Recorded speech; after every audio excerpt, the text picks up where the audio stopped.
Established in 1973, the World Rally Championship is an epic battle against the elements and the clock. Man and machine must master everything from snow-packed forest tracks in biting cold to rock-strewn mountain passes in the blistering heat.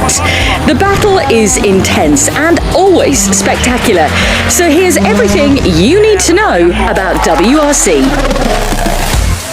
Rallying is a type of motorsport where cars drive at speed on all kinds of terrains, on asphalt, gravel or snow, with cars built to the highest specifications of safety. The rally is divided into several stages, which are individual timed sections. Cars typically set off at 2-minute intervals, and the goal is to finish each one as quickly as possible. Stages vary in length and difficulty. The total time taken in all stages is accumulated, and the crew with the lowest overall time at the end of the rally wins.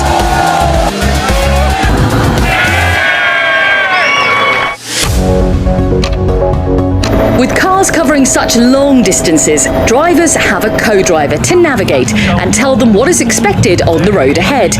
They communicate with drivers over a radio headset within their helmets, and their role is critical in ensuring they complete the stage as quickly and safely as possible. The co-driver is also in charge of the administration and timekeeping, and sometimes they even drive the car in between stages to give the drivers a rest, as crews can be on the road for long parts of the day. They're also in charge of the Roadbook, which provides detailed information about the challenging terrains and conditions they will encounter during the event, and helps guide them from stage to stage on public roads, showing the allotted time it should take to move between time controls. With more than 50 crews competing at each WRC event, sticking to a strict schedule is vital to keep things running smoothly and safely. Crews must arrive at the next stage or service at a specific time, and because they drive on public roads between stages, all cars must be road legal and follow highway regulations at all times. Otherwise, the local authorities may have a word. You can't go all the way back to service. I can go. No. No, but I know I can. But if you allow me. No. Too dangerous. Yes, but I can go slowly. A co-driver's pace notes are a vital way of describing the route the team will be driving. These notes tell the driver exactly what to expect in the next few corners throughout the whole rally, but they're slightly more complicated than the arcade games of the 1990s. 2 right. 1 right. Before the rally starts, crews complete a reconnaissance run, or recce, of all the stages, which takes a couple of days. They drive through the stages at low speeds, taking notes on the course's features such as the severity of corners, distance between turns, surface changes, jumps, bumps, and other hazards like rocks, potholes, and fences. These notes are converted into shorthand and are now pace notes, which you'll hear the co-driver guide the driver during the rally. 5 and sharp of a crest, caution keep 80, rightish out of a crest, brakes 36, right clip. There are many different ways of writing pace notes, and there's no one standard. Each crew has their own language that works for them, but all give roughly the same information in pursuit of the ultimate goal of maximizing speed in order to take victory. WRC is the top tier of rallying in the world, with the top crews competing in the Rally 1 class, whereas the beginner categories are Junior WRC or WRC3. Top teams contest 13 rounds over 10 months to decide who will become world champions. Drivers such as Sebastian Loeb, Sebastian Ogier, Carlos Sainz, Juha Kankkunen, Walter Roll, Marcus Gronholm, Tommy Mäkinen and Colin McRae have their names etched into motorsport history due to their daring deeds on the way to winning rallying's ultimate prize, with Kalle Rovanperä the youngest driver in history to claim the crown. To win, crews crews need to claim the highest amount of points over the course of a season, which traditionally starts in Monte Carlo in January. Drivers can earn up to 30 points per event. Being first in the overall classification on Saturday night will earn them 18 points, with 15 on offer for second place, 13 for third, all the way down to a single point for finishing in 10th place. The final day brings another point-scoring opportunity, with the top 7 drivers on Sunday all scoring additional points. And the final push is for the Wolf Power Stage, where the top 5 score extra points, from 5 to 1, just for being the quickest on the last stage of the rally.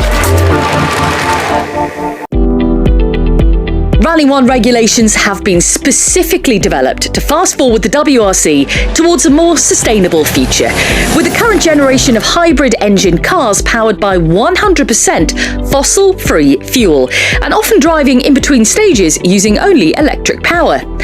The Hyundai, Toyota and M Sport Ford Rally 1 cars feature a 100 kilowatt hybrid unit, which is coupled with a 1.6-litre turbocharged internal combustion engine to produce a powertrain with 500 brake horsepower, and they sound incredible. Drivers can utilise additional hybrid power boost during every stage, activated through the throttle pedal, while further bursts of energy can be released after regeneration during braking. The additional 130 horsepower is managed through 3 homologated engine maps, which teams can select based on the type of stage and weather conditions. All vehicles undergo major modifications, including a reinforced chassis, roll cages for safety, advanced suspension systems, and high-tech aero parts to maximise both performance and safety. The second tier of challengers in the Rally 2 class are also four-wheel drive, 1.6-litre turbocharged beasts, but no hybrid unit means they are slower over a stage by comparison to the Rally 1 machines. These cars compete for the WRC2 Championship, where the crews must nominate a maximum of 7 rallies to count towards their championship challenge, with crews' best 6 results contributing to the final standings. Rally 3 is the newest class within the WRC family, with lower-powered cars that give drivers working their way up the ladder a chance to experience four-wheel drive for the first time, and allowing new talents to flourish on the world scene.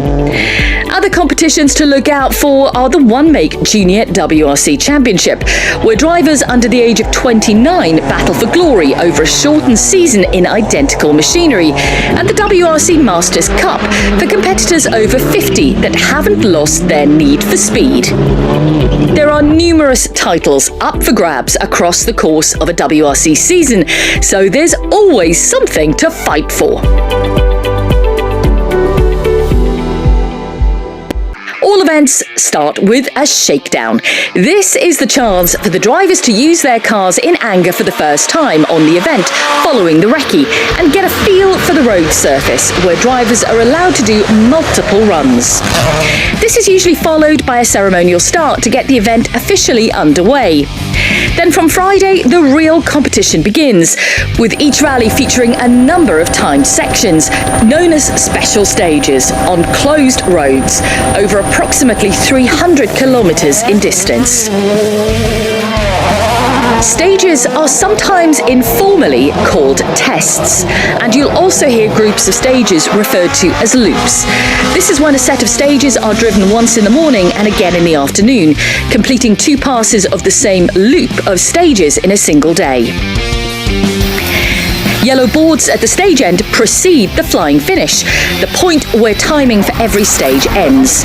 Yellow boards lie approximately 50 metres before the stage ending red flying finish boards, with the name originating from the cars driving at full speed and flying when crossing the finish line.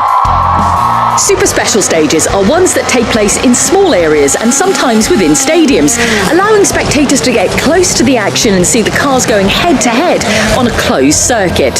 This is the only time we see drivers going against each other directly during a rally event. And the final stage of the rally on Sunday is known as the Wolf Power Stage, where winning is worth extra points for the top 5 drivers for setting the fastest time. It's not going to be enough. It's not enough. He's lost it. Robert Perrin Hamilton and have won. Unbelievably, a lead change once again at the very final stage.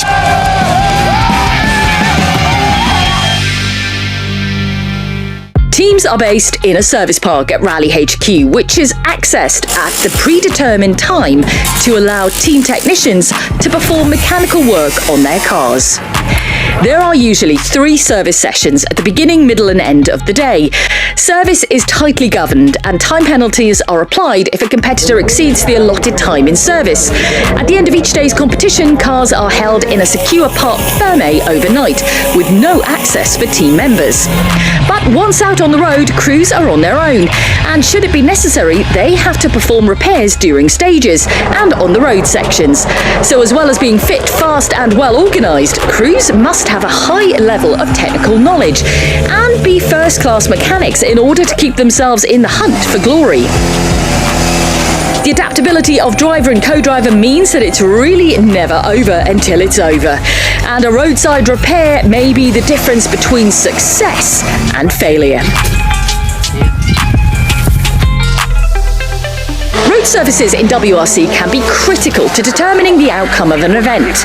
Events begin with Rally 1 cars running in championship order, which on loose and dusty surfaces can be a big disadvantage as the front-running cars sweep the stages.